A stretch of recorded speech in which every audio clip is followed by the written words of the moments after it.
কি কেস? সায়ান স্বাভাবিকভাবে জিজ্ঞাসা করল। ও তখনও জানে না ও নিজের খোঁড়া গর্তে নিজেই পা দিতে চলেছে। আমি সায়ানের চোখের দিকে সোজাসুজি তাকালাম। বললাম, আজকে একটা মেয়ে এসেছিল আল্ট্রাসাউন্ড করাতে। খুব মিষ্টি দেখতে, মেয়েটার 4 মাসের প্রেগনেন্সি। তো আমি তাকে জিজ্ঞাসা করলাম, এই খুশির দিনে আপনার হাজবেন্ড আসেনি কেন? মেয়েটা তখন খুব গর্ব করে বলল, তার নাকি স্বামী কাপড়ের বড় ব্যবসায়ী, ব্যবসায় প্রচুর ঝামেলা থাকে, চিটাগং থেকে সিলেট ট্যুর করতে হয়, তাই আসতে পারেনি। শানের হাতের চায়ের কাপটা হালকা কেঁপে উঠল। ওর কপালের কোণে এক ফোঁটা ঘাম জমতে শুরু করছে। ও ঢোক গিলে বলল, ও আচ্ছা, তা আজকালকার যুগে কত রকম মানুষই তো থাকে। উফ, কথা শেষ হয়নি সায়ান। আমি গলাটা আরও একটু নরম, আরও একটু পরিষ্কার করলাম। মেয়েটা তখন খুব খুশি খুশি হয়ে তার মোবাইলে তার বরের সাথে একটা ছবি দেখালো আমাকে। বলল, ম্যাডাম দেখেন আমার স্বামীটা কত কেয়ারিং। ছবিটা দেখে আমার কি মনে হলো জানো?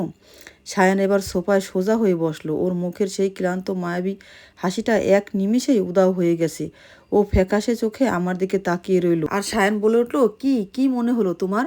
আমার মনে হলো দুনিয়াটা কত ছোট। আমি তখন আমার মোবাইলটা বের করলাম। আফ্রিদ যখন ছবিটা দেখাচ্ছিল, আমি তখন প্রেসক্রিপশন লেখার বাহানায় নিজের মোবাইলে ওদের ওই যুগলবন্দি ছবিটা তুলে নিলাম। আমি মোবাইল স্ক্রিনটা অন করে সায়ানের চোখের সামনে ধরলাম। আমার মনে হলো এই ছবিতে মেয়েটার পাশে দাঁড়িয়ে থাকা লোকটা হুবহু আমার স্বামী সায়ানের মতো দেখতে, যার ডান গালে একটা ছোট তিল আছে, আর যে ঠিক এভাবেই জড়িয়ে ধরে হাসে। সায়ানের হাত থেকে চায়ের কাপটা টেবিলের উপর রাখার সময় একটু চা ছিটকে পড়ল। ওর ফর্সা মুখটা মুহূর্তেই ফ্যাকাশে হয়ে গেল। ওর জোর করে একটা শুকনো হাসি হাসার চেষ্টা করে বলল, কি যে বলো না তুমি? পৃথিবীতে একই রকম দেখতে কত না কত মানুষ থাকে।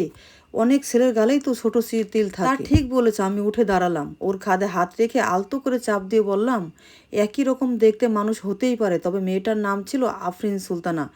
নামটা কেমন চেনা চেনা লাগে না সায়ান? সায়ান আর কোনো কথা বলতে পারলো না। ও পাথরের মতো সোফায় বসে রইল। ওর চোখের কোণে তখন ভয়ের স্পষ্ট আভাস। ও বুঝতে পারছে না আমি কতটুকু জানি আর কতটুকু আন্দাজ করছি। আমি আদিবকে ডেকে বললাম, আদিব চলো বাবা, ঘুমাতে যাবে। আমি আদিবকে নিয়ে ঘরের দিকে চলে গেলাম। পিছন থেকে তাকালামও না। কিন্তু আমি জানি আজকের রাতটা সায়ানের জীবনের সবচেয়ে দীর্ঘ আর যন্ত্রণাদায়ক রাত হতে চলেছে। ও সারা রাত ছটফট করবে এই ভেবে যে ওর আসল রূপ আমার সামনে প্রকাশ পেয়ে গেছে কিনা। খেলা তো মাত্র শুরু হলো সায়ান। তুমি যেভাবে আমার হাসি খুশি সংসারটাকে দুটো টুকরো করেছো, আমি তার হিসাব কড়াই গন্ডায় বুঝে নেব। আদিবকে ঘুম পাড়িয়ে যখন নিজের ঘরে ফিরলাম, তখন ঘড়িতে রাত 11টা। সায়ান বিছানায় শুয়ে আছে, কিন্তু ওর চোখ খোলা।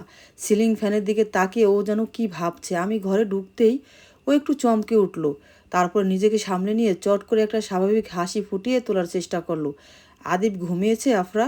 ওর গলায় স্পষ্ট একটা জড়তা, যেন নিজের অবচেতনের অপরাধবোধটাকে ঢাকতে চাইছে।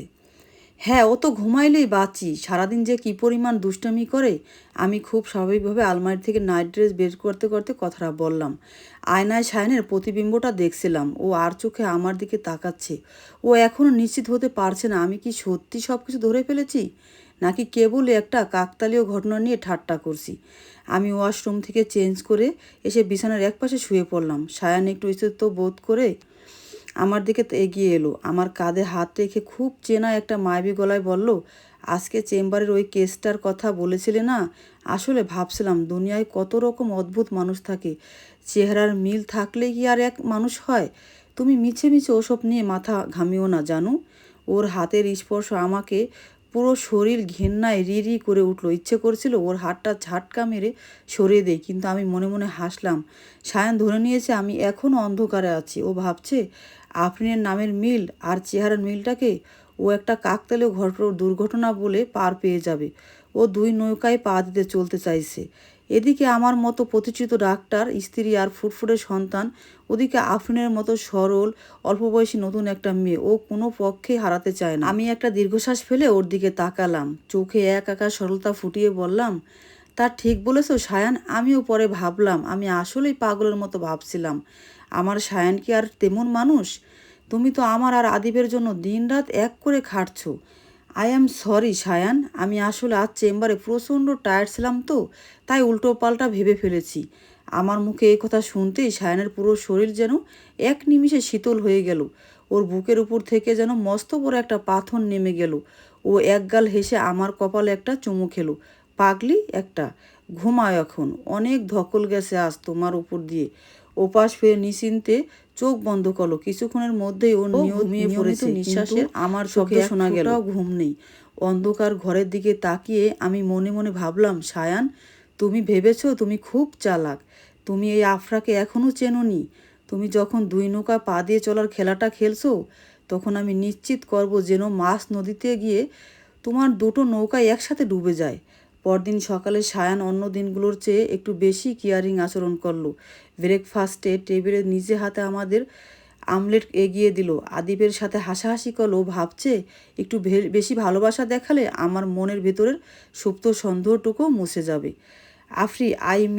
আফরা, আমি আজ একটু ঢাকার বাইরে যাচ্ছি। অফিস ব্যাগটা গোছাতে গোছাতে সায়ান বলল, মুন্সিগঞ্জে একটা ফ্যাক্টরি ভিজিট আছে, ফিরতে ফিরতে কাল দুপুর হতে পারে। মুন্সিগঞ্জ? অথচ আমি ভালো করেই জানি ধানমন্ডির ফ্ল্যাটে 4 মাসের অন্তঃসত্ত্বা আফরিন সুলতানা হয়তো আজ ওর জন্য বিশেষ কোনো রান্না করে অপেক্ষা করছে। সায়ান সেখানে গিয়ে সংসার করবে। আচ্ছা, সাবধানে যেও, আমি বললাম। পৌঁছানো মাত্র আমাকে একটা কল দিও। আমি ওর গালে আলতো করে হাত রেখে বিদায় জানালাম। সায়ান তৃপ্তির হাসি হেসে বাসা থেকে বেরিয়ে গেল। ও ভাবলো ও আবার জিতে গেল। সায়ান বেরিয়ে যাওয়ার ঠিক 20 মিনিট পর আমি আমার চেম্বারে অ্যাসিস্ট্যান্ট রনিকে ফোন করলাম। রনি আমার খুব বিশ্বস্ত। ও আমার মেডিকেলের শুরুর দিনগুলো থেকে আমার সাথে আছে। হ্যালো রনি, আজ আমার চেম্বার আসতে একটু লেট হবে। তুমি একটা কাজ করো, গতকাল আফরিন সুলতানা নামে যে পেশেন্ট এসেছিল, ওনার ফাইলে ওনার একটা লোকাল নম্বর আর অ্যাড্রেস দেওয়া আছে। নাম্বারটা আমাকে এক্ষুনি টেক্সট করো। আর শোনো, বিষয়টা যেন একদম আমাদের দুজনের মধ্যেই থাকে। জি ম্যাম, এক্ষুনি দিচ্ছি। রনি আর কোনো প্রশ্ন না করে লাইনটা কেটে দিল। 1 মিনিটের মধ্যেই আমার মোবাইলে আফরিনের নাম্বারটা চলে আসলো। আমি নাম্বারটার দিকে তাকিয়ে গভীর একটা শ্বাস নিলাম। সায়ন এখন মুন্সিগঞ্জের কথা বলে ধানমন্ডির দিকে যাচ্ছে। ও ভাবছে ও দুই দিকেই ব্যালেন্স করে সুখে থাকবে, কিন্তু ও জানে না এই দুই পৃথিবীর সুতোটা এখন আমার হাতে। আমি আফরিনের নাম্বার ডায়াল করলাম। ফোনের ওপাশ থেকে রিং হওয়ার শব্দ ভেসে আসছে। সায়নের অজান্তেই ওর তৈরি করা তাসের ঘরটা এবার ভাঙ্গার সময় এসেছে। ফোনের ওপাশ থেকে রিংটোন বেজে চলেছে। আমার বুকের ভেতর হার্টবিট উঠানামা করছিল, তবে তা ভয়ে নয়, এক ধরনের ঠান্ডা উত্তেজনায়। 3 বার রিং হওয়ার পর ওপাশ থেকে সেই অতি পরিচিত স্নিগ্ধ কণ্ঠস্বর ভেসে এলো, হ্যালো, আসসালামু আলাইকুম। আমি নিজের গলাটা যতটা সম্ভব পেশাদার এবং অমায়িক রেখে বললাম, ওয়ালাইকুম আসসালাম। আফরিন বেগম বলছিলেন? আমি ডক্টর আফরা বলেছিলাম। গতকাল আপনি আমার চেম্বারে এসেছিলেন। ওহ ডক্টর ম্যাডাম, আসসালামু আলাইকুম, কেমন আছেন? কোনো সমস্যা হয়েছে কি ম্যাম? আফরিনের গলার উপরে পড়া সমীহ আর সামান্য উদ্বেগ। না না, ভয়ের কিছু নেই। আসলে আপনার গতকালের রিপোর্টের একটা ফাইল একটু চেক করা ছিল, আর আপনার প্রেসক্রিপশনে একটা জরুরি ওমেগা-3 সাপ্লিমেন্ট অ্যাড করতে ভুলে গিয়েছিলাম, যা এই 4 মাসের সময় খুব দরকার। আপনি কি আজ বিকেলের দিকে একটু ফিরে আছেন? আমি ভাবলাম আপনার বাসার ওদিক দিয়ে যাব, প্রেসক্রিপশনটা নিজেই ড্রপ করে দিতাম। আমি চালটা খুব বুঝে শুনে চাললাম। আফরিনকে চেম্বারে ডাকলে সায়ান জেনে যেতে পারে, কিন্তু ওর বাসায় আচমকা হানা দিলে সায়ানের আসল রূপটা হাতে নাতে ধরা পড়বে। মুন্সিগঞ্জ যাওয়ার নাম করে ও যে ধানমন্ডিতে আছে সেটা নিশ্চিত হতে হবে। আফরিন তো আমার আন্তরিকতায় গদগদ হয়ে বলল, ম্যাডাম, আপনি নিজে আসবেন? কি যে বলেন, আমার তো ভাগ্য ভালো। আজ ওনার ফেরার কথা আছে, আপনি অবশ্যই আসবেন ম্যাম। বিকেল 4টায় চলে আসুন, আমি ঠিকানাটা টেক্সট করে দিচ্ছি। লাইনটা কেটে আমি একটা দীর্ঘশ্বাস ফেললাম। ওনারও ফেরার কথা আছে, তার মানে সায়ান ওখানেই যাচ্ছে। ও নিজেকে খুব বড় খেলোয়াড় ভাবছে, অথচ ও জানে না ওর 2 সংসারে 2 নারী আজ এক ছাদের নিচে মুখোমুখি হতে যাচ্ছে। দুপুর 3টায় নাগাদ আমি রেডি হয়ে নিলাম। আদিবকে আমার মায়ের বাসায় রেখে এসেছি। ওকে এই নোংরামির ছায়া থেকেও দূরে রাখতে চাই। আয়নার সামনে দাঁড়িয়ে ভালোবাসার গয়নাগুলো, এই সস্তা প্রতীকগুলো দিয়ে সায়ান আমাকে 7 বছর ধরে বেঁধে রেখেছে, আর আড়ালে অন্য একটা মেয়েকেও ভালোবাসায় রাঙিয়ে দিয়েছে। আজ এই মিথ্যে মায়ার শেষ দেখে ছাড়বো। ঠিক বিকেল 4টায় আমি ধানমন্ডির সেই অ্যাপার্টমেন্টের সামনে পৌঁছালাম। বেশ অভিজাত এলাকা। সায়ান যে ব্যবসার টাকা জমিয়ে এখানে দ্বিতীয় স্ত্রী নিয়ে বিলাসবহুল বাসা ভাড়া নিয়েছে তা বুঝতে অসুবিধা হলো না। লিফটের 4 টিপে উপরে উঠলাম। ফ্ল্যাটের দরজার সামনে গিয়ে দাঁড়ালাম। নাম ফলকে লেখা সায়ান ও আফরিন। আমার নিজের নামের পাশে যার কথা থাকার কথা, আজ তা অন্য এক নারীর নামের পাশে জল জল করছে। ভেতরের ঘৃণাটা আবার চারা দিয়ে উঠল, কিন্তু আমি নিজেকে শান্ত করে কলিং বেল চাপলাম। কয়েক সেকেন্ড পরই দরজা খুলে গেল। আফরিন একটা সুতি শাড়ি পরে মুখে চওড়া হাসি নিয়ে দাঁড়িয়ে আছে। আসুন ম্যাডাম, আসুন, ভিতরে আসুন। আমি ড্রয়িং রুমে পা রাখলাম। চারপাশটা খুব সুন্দর করে সাজানো, দেয়ালে একটা বড় ফ্রেমে বাঁধাই করা ছবি ঝুলছে। সায়ান আর আফরিন একে অপরকে জড়িয়ে ধরে হাসছে। ছবির সায়ানের গায়ে সেই চেনার নীল শার্ট। নিজের চোখ দিয়ে দেখার পর বুকের ভেতরটা যেন খা খা করে উঠল। ম্যাডাম বসুন, আমি আপনার জন্য একটু শরবত নিয়ে আসি। আফরিন কিচেনের দিকে যেতে চাইলো। আমি সোফায় বসতে বসতে বললাম, আফরিন আপনার হাজব্যান্ডের কথা বলেছিলেন না, উনি কি বাসায় এসেছেন? প্রজেক্টের কাজ শেষ? আফরিন কিচেন থেকে একটু উঁচু গলায় বলল, হ্যাঁ ম্যাম, উনি তো একটু আগেই আসলেন, ফ্রেশ হতে ওয়াশরুমে ঢুকেছেন। ওনাকে বলেছি আমাদের ডক্টর ম্যাডাম আসবেন, উনি তো খুব খুশি হলেন। তবে কেমন যেন হয়ে গেল। তারপর বললেন ফ্রেশ হয়ে আপনার সাথে দেখা করবেন। আমি সোফায় হেলান দিয়ে বসলাম। আমার ঠোঁটের কোণে তখন এক পিশাসি হাসি। সায়ান মুন্সিগঞ্জের ভুয়ো গল্প ফাঁদে এখানে এসে আরাম করছে। ও যখন ওয়াশরুম থেকে বের হয়ে ড্রয়িং রুমে আসবে আর এখানে ওর ডাক্তার স্ত্রী আফরাকে বসে থাকতে দেখবে, তখন ওর মুখের অবস্থাটা কেমন হবে তা দেখার জন্য আমার তর সইছিল না। ঠিক তখনই ওয়াশরুমে দরজা খোলার শব্দ হলো।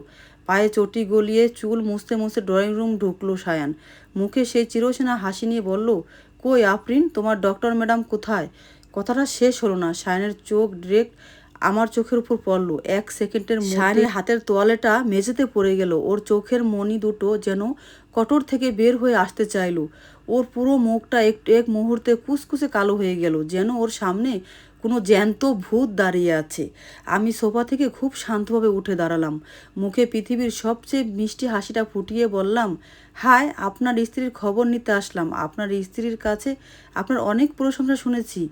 সায়ন একটা শব্দ উচ্চারণ করতে পারল না। ও কাঁপতে কাঁপতে সোফার হাতলটা চেপে ধরলো। ও বুঝতে পেরেছে ওর দুই নৌকায় পা দিয়ে চলার খেলাটা আজ মাছ নদীতে এসে ভেঙে চুরমার হয়ে গেছে। এই গল্পের তৃতীয় ও চতুর্থ পর্ব দেওয়া হলো। পরবর্তী পর্ব দেখতে সাথেই থাকুন। ধন্যবাদ সবাইকে, ভালো থাকবেন সবাই।